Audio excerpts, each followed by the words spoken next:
It has been more than 10 years since Bernard L. Madoff was caught running the biggest Ponzi scheme in history, a case that became a cautionary tale for investors and a call to action for regulators. The Securities and Exchange Commission made changes in its enforcement division to better detect fraud, established specialized teams, and even revamped its system for handling tips from the public.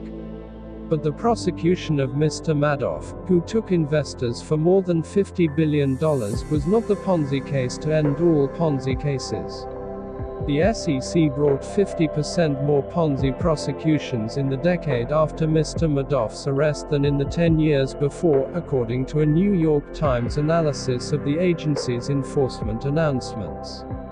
Whether the increase is the result of enhanced enforcement or a proliferation of scammers, records show that Ponzi victims lost $31 billion in the decade beginning 2009, more than 3 times the amount lost in non-Madoff schemes in the previous decade. The figures are not adjusted for inflation. Sue Schaefer was one of those millions of victims, and her case demonstrates one of the ways scammers have changed tactics in hopes of ensnaring unwary investors, instead of pitching secretive market-beating stock strategies as Mr. Madoff did. Schemers are more frequently selling esoteric investments like natural resource mining and cryptocurrencies. Ms. Schaefer, a horse trainer and photographer from Santa Cruz, Calif, was recently widowed and wondered how to leave an inheritance to her daughter and grandson. A friend told her about investing in gold mines with Daniel Christian Stanley Powell, a gregarious Cornell graduate and the founder of a Los Angeles investment company, Christian Stanley. As she spoke with Mr. Powell on the phone, they bonded over a shared love of horses. He promised her a 10% return on her money, and she gave him $175,000. The payments Mr. Powell promised never came. Federal prosecutors said he had victimized Ms. Schaefer and dozens of other investors through false promises of profits from gold mines, coal leases, and a business for which he had trademarked the term reverse life insurance.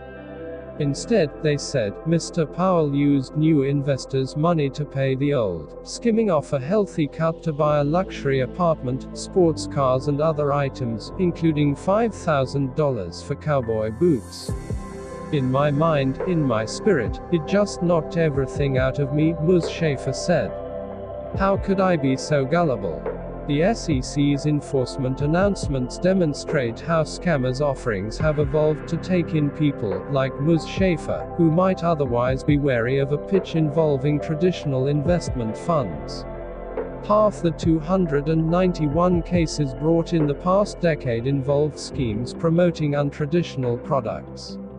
In the decade before the Madoff case, about 38% did. Fraudsters are trying to wrap themselves in new products to garner the attention of investors, said Jeff Bouchoucos, director of the SEC's Philadelphia regional office. It's not the only way that scammers have sought to distinguish themselves. Some victims said they had been fooled by pitches offering modest returns, which made them seem more believable than promises of astronomical profits. The scheme that Christopher Paris has been accused of running leaned on more traditional Ponzi pitch tactics. The investments were said to be in businesses including financial services, insurance, and real estate.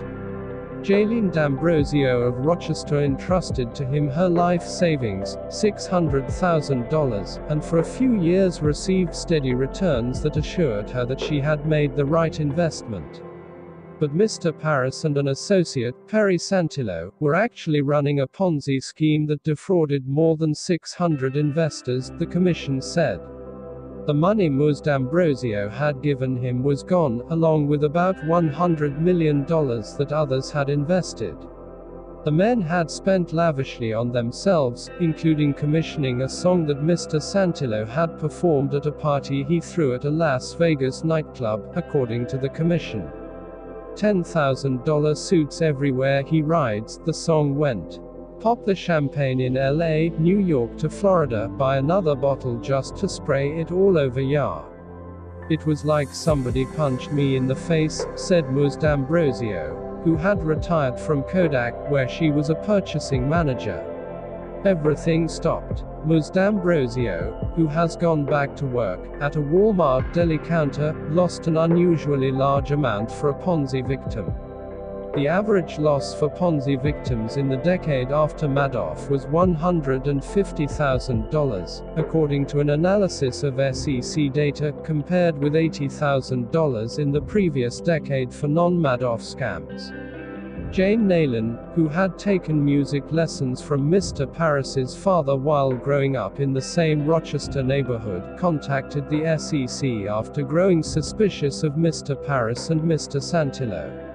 "Some of the accusers have spoken to the FBI. Why are these guys walking around free?" asked Ms. Naylan, who declared bankruptcy after losing her $105,000 investment.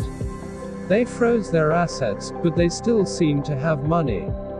Lawyers for Mr. Santillo did not respond to repeated requests for comment. Court records do not list an attorney for Mr. Paris. Messages and emails to him were not returned.